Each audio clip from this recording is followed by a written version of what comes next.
With that out of the way, it's off to the last level, which is Pete's Castle.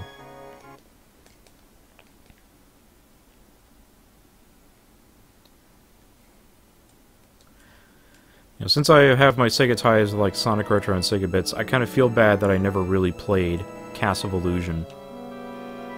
Although people who grew up with that game pretty much take that as like their favorite Mickey game.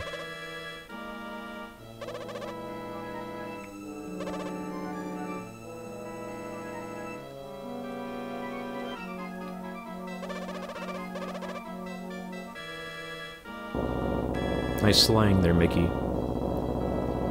I kind of wonder how, since this is a Japanese game, like how the English text gets in there, like who's doing the translation work. Because obviously, like sometimes, at least back in the day, it was just Japanese people who had just enough of an understanding of English, but here it seems very competently translated. Oh yes, World of Illusion. World of Illusion, that is a game I have played, and that is one of my favorite Mickey Mouse games. But that is not a game you really want to... Well, it's a fine game playing by yourself, but I like it even better when you're playing with two players because it's... You get... Well, there's exclusive two-player levels, and it just feels unique. Because there's, like, challenges that encourages both players to work together. Let's see, there's these little gates here, but they just bring you back to bosses that I don't really feel like fighting.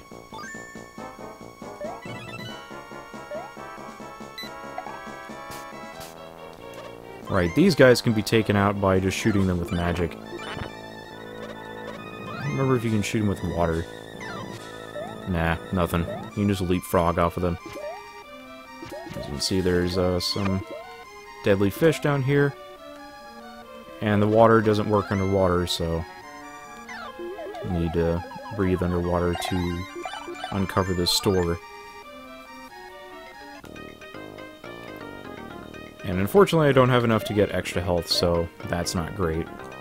I don't really need extra magic. So there's not really reason to go to that store, since I don't really get that stuff. Only got one. There we go. But, unfortunately, those fish respawn pretty quickly, so I gotta get out of here. I don't think you can grapple on these guys, which is kind of weird. So instead we just leapfrog off of them. And then get a block that's unique to this level, where you spin it, and it brings you to the top. And it can be used to attack enemies too, which is pretty cool.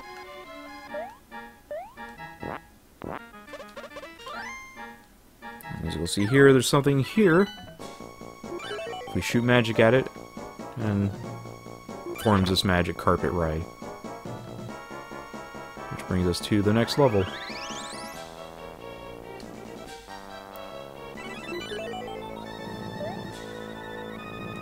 So even though I say this game is short, there's a reason why it can be overly difficult. If you touch these spikes, you immediately die, so we don't want to do that. And it's very easy to fall off this carpet if you're not careful, so I like to crouch and then turn left and right because that means Mickey's not going to move. It makes it easier to steer this magic carpet. And when you're doing this, it kind of throws off your timing because there's a bit of a drag when you turn around, as you'll notice. Let's see. Oh. That's the end of that area.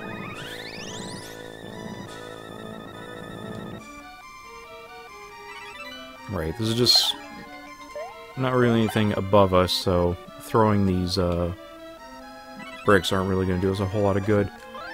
But using the fireman, Mickey, is going to be useful here because of these cannonballs. And not only does it kind of reach for them, but you can push the cannonballs away. But I think it's just a little more dense. It's just dense enough to where you have enough can give it enough resistance, but not enough to, like, really get it out of your way, unless you can just lay in on it.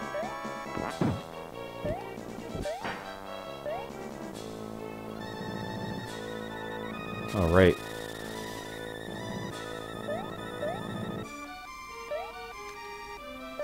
So we're already getting close to the end to where we don't need Fireman Mickey or Mountaineer Mickey for the end of the game. It's kind of a shame. There's not really much of a reason to use Mountaineer Mickey. Or Mountain Climbing Mickey. I forget what it's actually called. Oh god. Not quite what I wanted. Oh well. That's fine though. Let's just hose him down. And of course, if we go into one of these gates, it brings us to a boss, but the one we want to take is the one on the left. So it brings us to the final boss of the game. And that's why I picked up this suit, because it means the magic consumption is cut in half. And on hard, that's very useful. And Emperor P here can do different things to give you different patterns to deal with. Ah. The only one that really throws me off is when he uses that to shoot electricity at you. And that becomes very annoying. And since it's on hard, he's just way faster about shooting his magic like this. And sometimes he just shoots fire at you. When that happens, it's not too hard to dodge. Okay, it's not the electricity, but it's these guys again.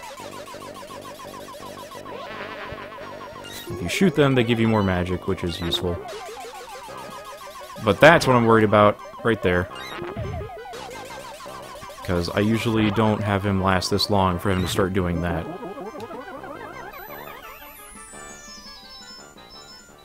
And that is Magical Quest starring Mickey Mouse. Only one game over on hard, which is not too bad. Even though I lost my lives a few times, unfortunately.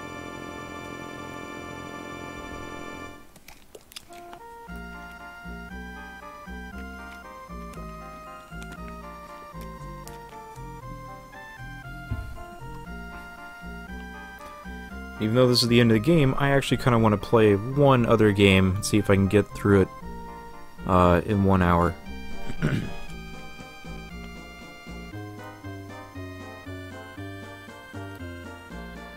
And it turns out it was all a dream, despite the fact there's at least 2 other games in the series. With the second one that we got as The Great Circus Mystery.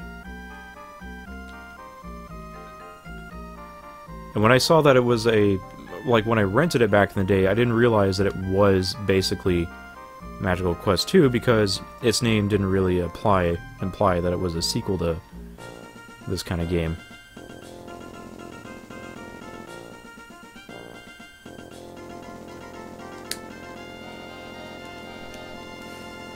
Crushed by Cat. This is still in the era where we get the best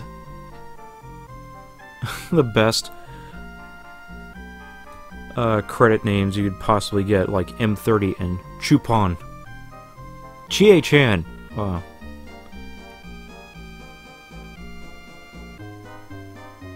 Oh, that's my favorite guy. Catcom Allstaff and Professor F. And then the not-so-creative Noah Dudley.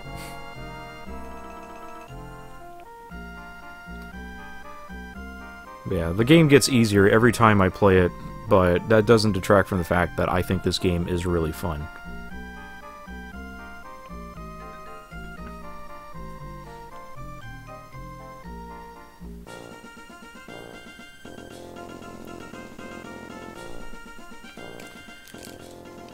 Oh, I thought the game soft-locked there, or that it would soft-lock when it says the end, since a lot of games from this era kind of do that.